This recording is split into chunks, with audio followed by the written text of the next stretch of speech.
USDT versus USDC, which one survives the coming crackdown?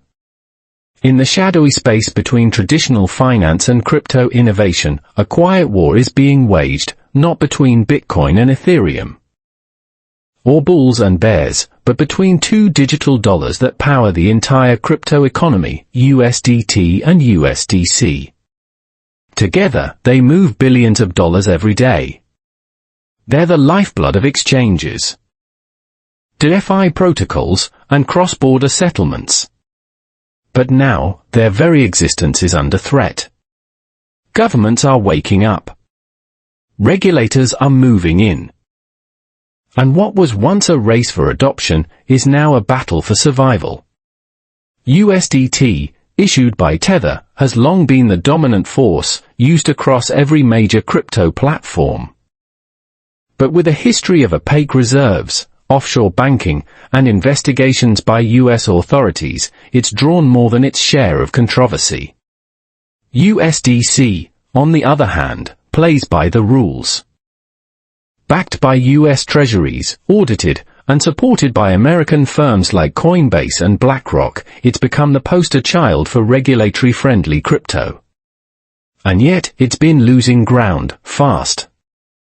So what's going on? Why is the stablecoin market under siege now? And more importantly, which one will survive the coming crackdown? This isn't just a battle of market share, it's a battle for the future of money. Because at stake is not just which stablecoin dominates, but whether stablecoins will be allowed to exist at all. From Washington's halls of power to Asia's offshore exchanges, from Circle's clean transparency to Tether's stubborn dominance, we'll follow the money, decode the politics, and uncover the real reasons why stablecoins are in the crosshairs. This is not just a crypto story. It's a global financial power shift, hiding in plain sight. Welcome back to Money Minded, where we break down the forces reshaping your wallet, your economy, and your future. Chapter 1: Stablecoins in the crosshairs. At first glance, stablecoins might seem like the most boring part of the crypto world. No moonshots. No wild price swings. Just a digital token pegged to the US dollar. But in reality, they've become the most systemically important, and now, the most heavily targeted part of the entire digital asset space. Stablecoins power more than 70% of crypto trades worldwide. They serve as on- and off-ramps for exchanges, allow users in unstable economies to escape inflation, and increasingly, they're being used for cross-border payments, DeFi protocols, and even remittances. But that kind of power doesn't go unnoticed. Governments and central banks are no longer ignoring the stablecoin boom. They're treating it as a threat, not just to financial stability, but to monetary sovereignty itself. The rise, and the red flags. From 2020 to 2022, the total market cap of stablecoins skyrocketed from under $6 billion to over $160 billion. Tether, USDT, led the charge, followed by Circle's USDC. But that rapid growth came with few rules and little oversight. Then came the wake-up calls. In 2021, the U.S. Treasury warned that stablecoins could pose risks to financial markets if not properly regulated. In 2022, Terra USD collapsed, wiping out billions and fueling fears of a run on other stablecoins. In 2023, Silicon Valley Bank's failure caused USDC to temporarily depeg, shaking investor trust. Suddenly, stablecoins weren't just a crypto niche. They were a potential contagion risk. Regulatory storm brewing. In Washington, lawmakers introduced multiple bills aimed at controlling stablecoins, including the Lummis-Gillibrand bill, which would give the Fed oversight powers and require issuers to maintain full 1:1 reserves in cash or U.S. treasuries. In Europe, The Markets in Crypto Assets Regulation, MiCA, mandates transparency, licensing, and capital requirements for any stablecoin operating within the EU. Meanwhile, the Financial Stability Board, FSB, backed by the G20, declared in 2023 that all stablecoins must meet equivalent standards to traditional financial instruments, including auditability, redemption guarantees, and governance controls. Translation? The days of move fast and break things are over. USDT and USDC in the line of fire. This shift in regulatory tone affects USDT and USDC very differently. Tether, USDT, for years, resisted full transparency. Its reserves were often described vaguely, and it avoided US jurisdictions by incorporating offshore. Critics accused it of printing tokens without proper backing, a digital version of the Fed. But without accountability. Circle's USDC, by contrast, worked to align with US regulators. It partnered with Coinbase, published attestations, and backed most of its reserves with US treasuries. Circle even lobbied for clearer stablecoin rules. Yet ironically, USDC's compliant nature may now be a double-edged sword. Why? Because full compliance puts it directly in the crosshairs of changing regulation, subject to every political debate, bank collapse, and legislative delay. Tether's decentralization might be murky, but it gives the project room to maneuver outside the reach of US policy. A global issue, not just a US. 1. Stablecoin regulation isn't just an American story. In China, stablecoins are effectively banned, replaced by the digital yuan, a state-controlled CBDC. In India, regulators are pressuring exchanges to delist USDT due to transparency concerns. In Latin America, Tether is widely used, not for speculation, but as a life raft against runaway inflation. The irony? While regulators in the West crack down, stablecoins are thriving where trust in fiat currencies is lowest. What's at stake? This isn't just about rules. It's about who gets to control money in the digital age. Central banks want programmable, traceable digital currencies, ones they issue, control, and monitor. Tech firms want flexible, borderless assets that enable open finance. And users? They just want stability they can trust, without their funds frozen or their privacy compromised. The crackdown on stablecoins is not just about compliance. It's about control. The question is, will the world's most used stablecoin survive a coming storm? Or will they be replaced by government-backed tokens, neutered by regulation, or buried under bureaucracy? One thing's clear. The days of unregulated, Wild West stablecoins are numbered. And for USDT and USDC, the clock is ticking. Chapter 2, USDT, Liquidity Giant, Regulatory Nightmare. In the world of digital dollars, Tether's USDT reigns supreme. It's the most traded, most liquid, and most widely used stablecoin on the planet. From Binance and OKX to offshore desks in Asia, USDT is everywhere. But for all its dominance, USDT remains one of the most controversial assets in all of crypto. At its core, USDT is supposed to be simple. One token equals $1. Fully backed. Redeemable. Stable. And yet, for years, investors, regulators, and journalists have asked the same nagging question, is it really backed? That question has turned Tether into both a king of liquidity and a magnet for scrutiny. Let's look at how it got there. The origins, built in the shadows. Tether launched in 2014. Well before stablecoins were a mainstream concept. The idea was groundbreaking at the time, a bridge between the crypto world and traditional finance, allowing traders to move in and out of volatility without touching fiat. But instead of building inside the US regulatory framework, Tether took another route. It incorporated in the British Virgin Islands, worked through banks in the Bahamas, and built close ties with Asian crypto exchanges, especially Bitfinex. This gave Tether room to grow fast and under the radar. By 2017, it was already processing billions in volume. By 2021, it had become the most traded digital asset in the world, even surpassing Bitcoin in daily volume. But success came at a cost. A history of controversy. From the very beginning, Tether has faced questions about the integrity of its reserves. In 2017 and 2018, researchers suggested that USDT was being printed to manipulate Bitcoin's price.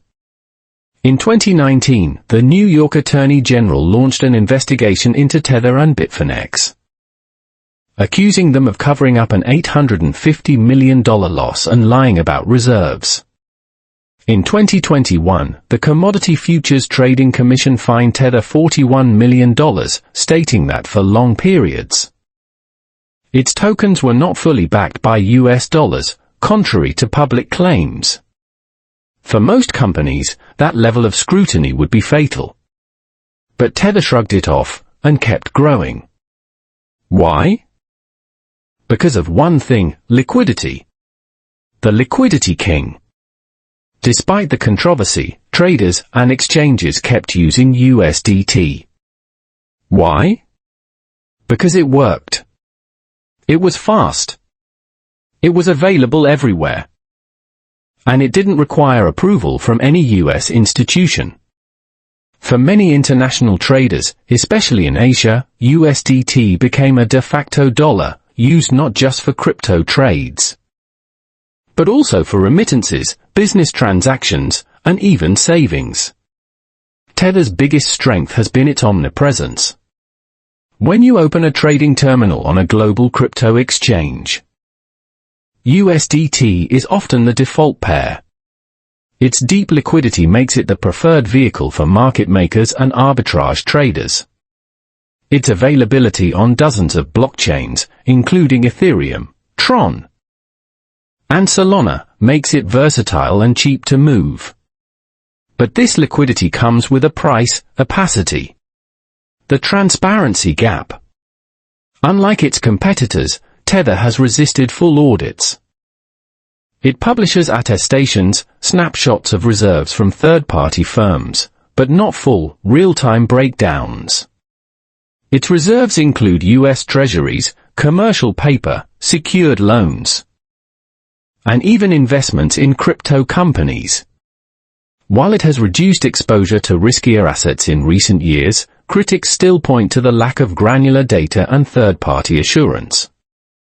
In early 2023, Tether began publishing reserve reports more frequently, and by late 2024, claimed to be the largest holder of short-term US Treasuries among private entities.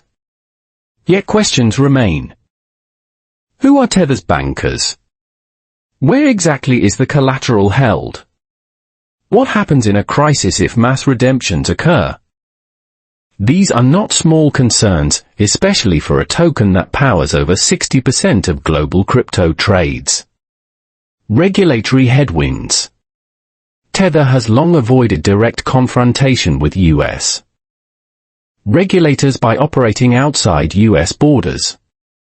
But that strategy is under pressure.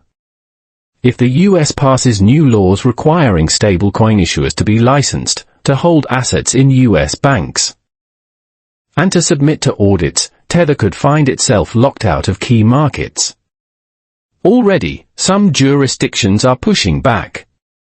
In 2023, the European Banking Authority proposed stablecoin limits that would likely exclude USDT. In 2024, India's central bank reportedly pressured exchanges to reduce reliance on Tether due to transparency issues. If global regulators coordinate, as they're increasingly doing, Tether's offshore model may not provide the same protection it once did. The paradox of Tether. Here's the paradox. Tether is the most used stablecoin, and also the least trusted by regulators. It's a giant in daily trading volume, but a ghost in compliance circles. Its resilience has been remarkable. Despite scrutiny, fines, and waves of fear, USDT has continued to grow. But that growth is built on a fragile foundation, one that may not withstand a unified global regulatory push. Tether doesn't need to convince regulators, it only needs to keep enough users who don't care. For now, that includes millions of traders, particularly in emerging markets, where access to dollars is limited and trust in government currencies is even lower than trust in Tether. The real question isn't whether USDT will collapse. It's whether the world will keep allowing it to exist outside the rules, or finally pull it into the light. And in that battle, time is running out. Chapter 3, USDC, Washington's favorite. But losing steam?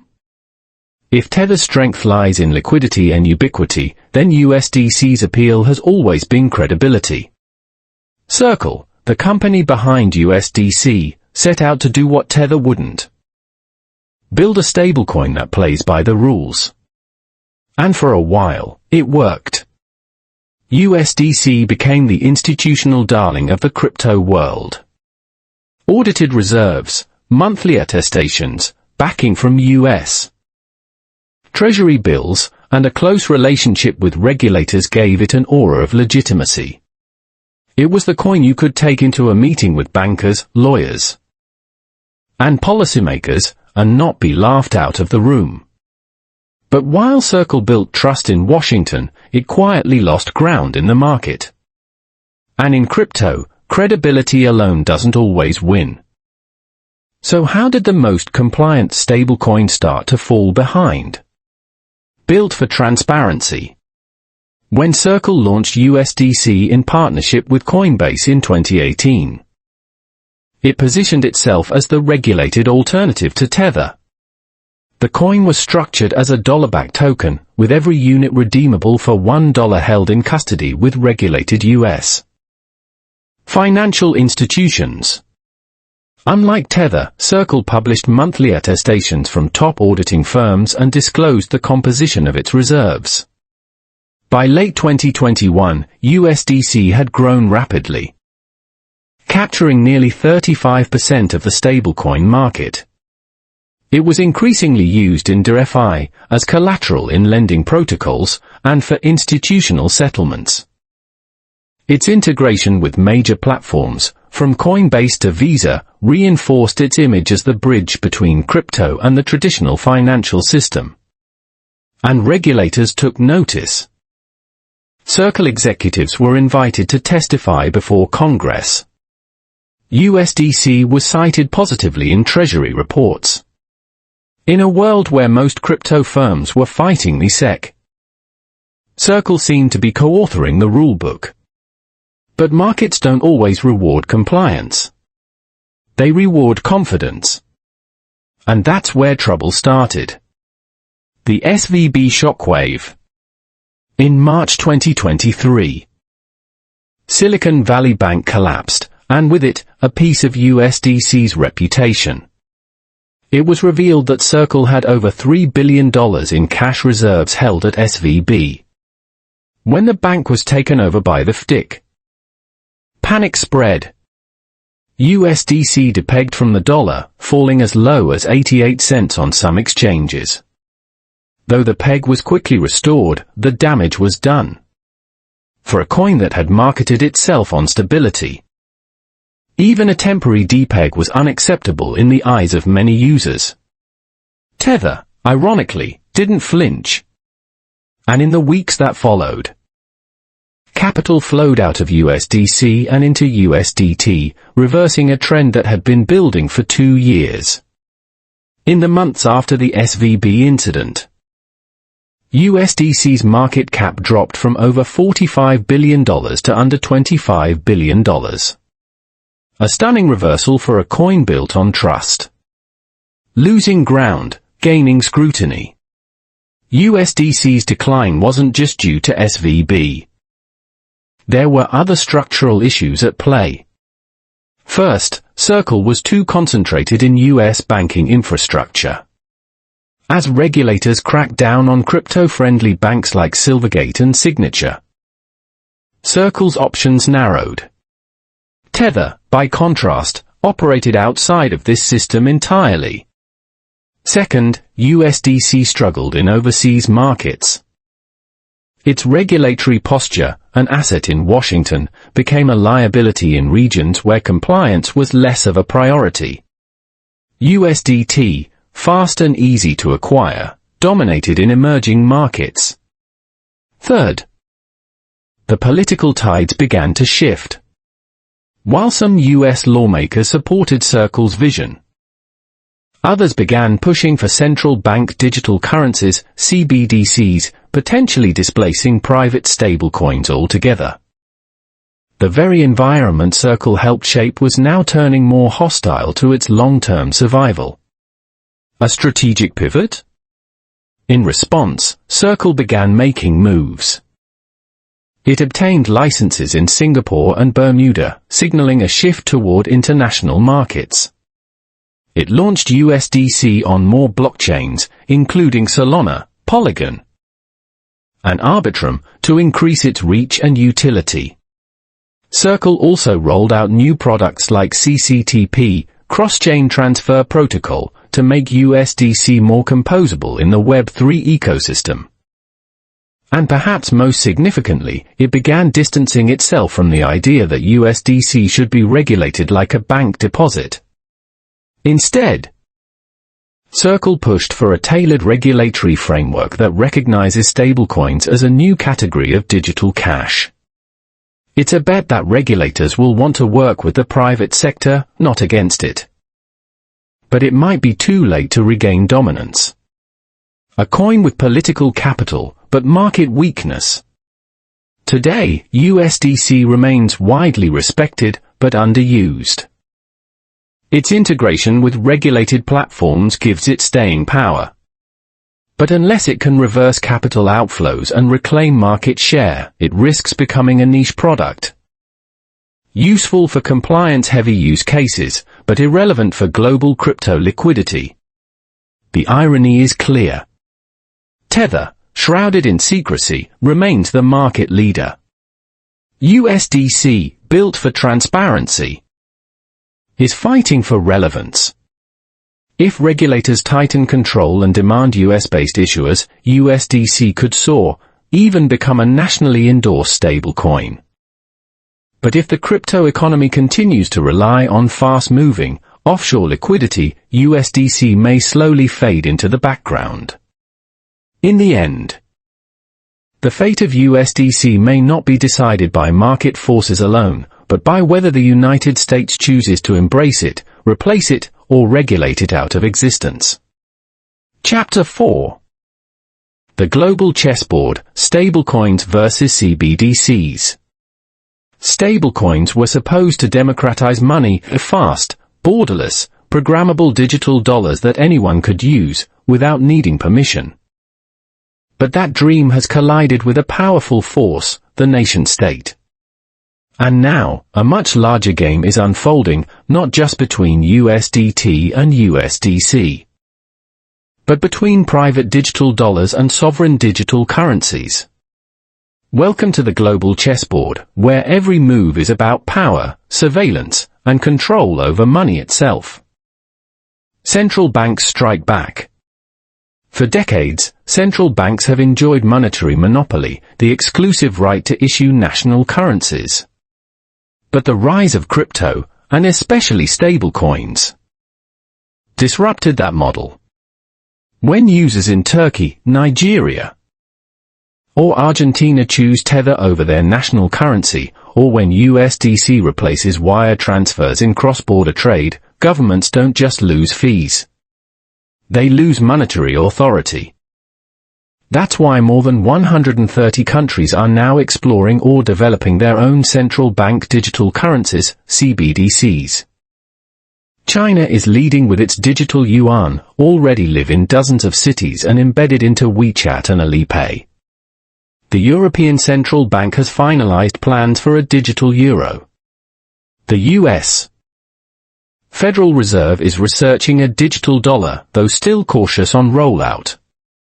Emerging markets like India, Brazil, and Nigeria are experimenting with retail CBDCs to bring the unbanked into state systems. But make no mistake, CBDCs are not stablecoins. They are programmable, traceable, and, in most cases, fully centralized. That's not a bug. It's the feature. Governments see CBDCs as tools to monitor flows, prevent crime, enforce sanctions, and even implement monetary policy directly into consumer wallets. While stablecoins offer freedom, CBDCs offer control. And that makes stablecoins, particularly USDT and USDC, an obstacle to that vision. The regulatory squeeze. In the US, CBDC development is still in the early stages, but the direction is clear. Lawmakers are signaling they want private stablecoins to operate only under strict regulatory frameworks, with audits, redemption guarantees, and full visibility. This would play to USDC's advantage and potentially push USDT out of regulated markets. In Europe, MiCA rules threaten to ban or limit stablecoins that are not issued by regulated entities inside the EU. That means both USDT and USDC may need local subsidiaries, licenses, and tight control just to operate.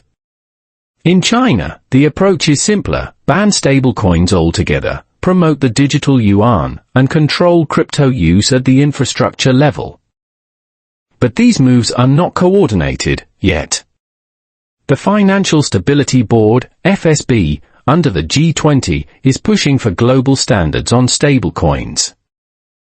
If those rules are adopted across multiple jurisdictions, the space for private, cross-border stablecoins may shrink rapidly.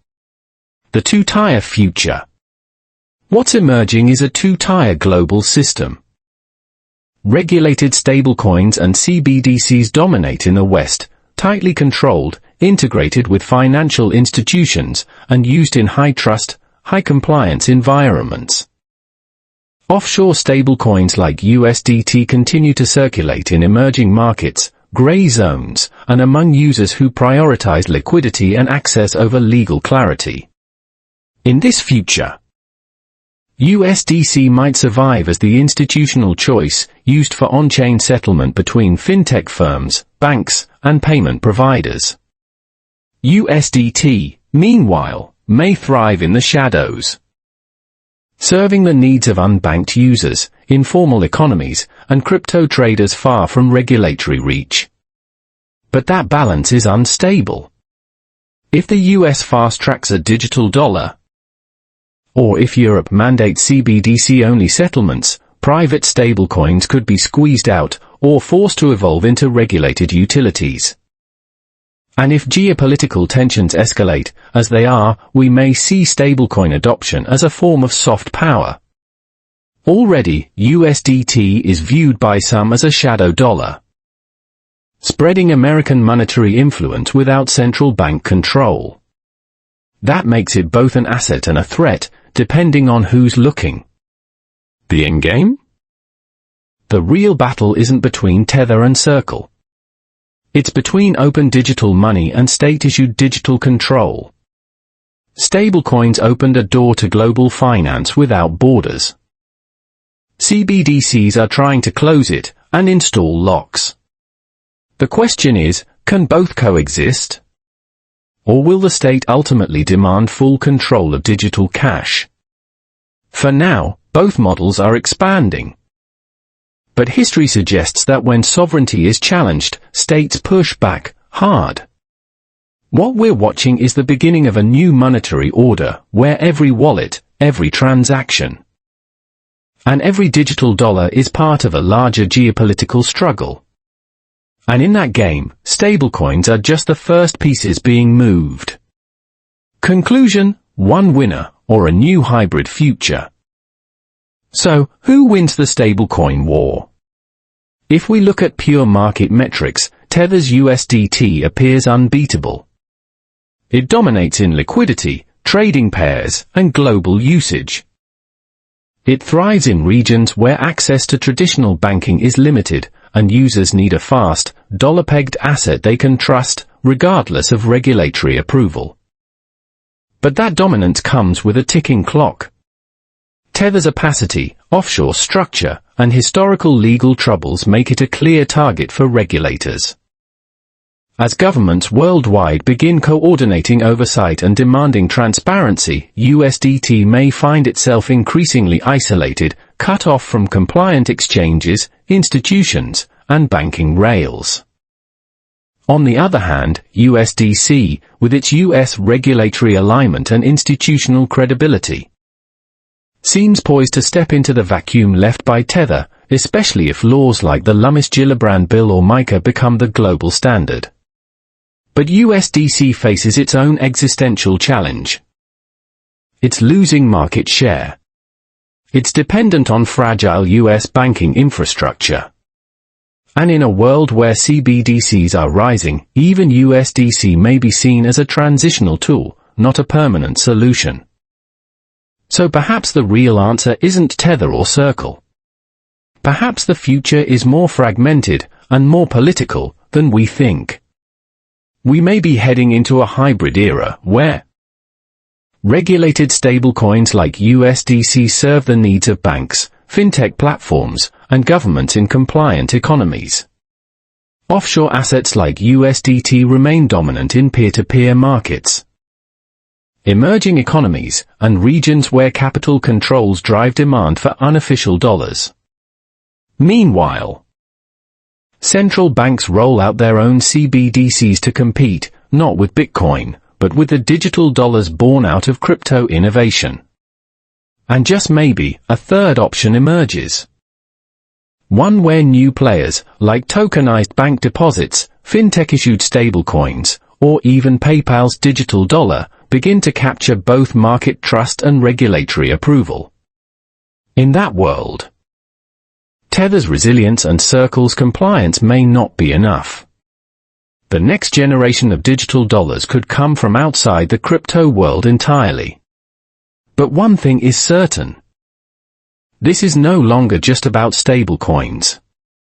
It's about who controls the future of money, and whether that future will be open, programmable, and decentralized, or centralized, monitored, and policy-driven. The battle is far from over. And as investors, builders, and citizens, we must decide what kind of system we're willing to accept, and who we're willing to trust to run it. Thanks for watching Money Minded, where we help you make sense of global finance, one video at a time. If you found this valuable, don't forget to like, subscribe, and share the channel. Your support helps us keep bringing you stories that matter.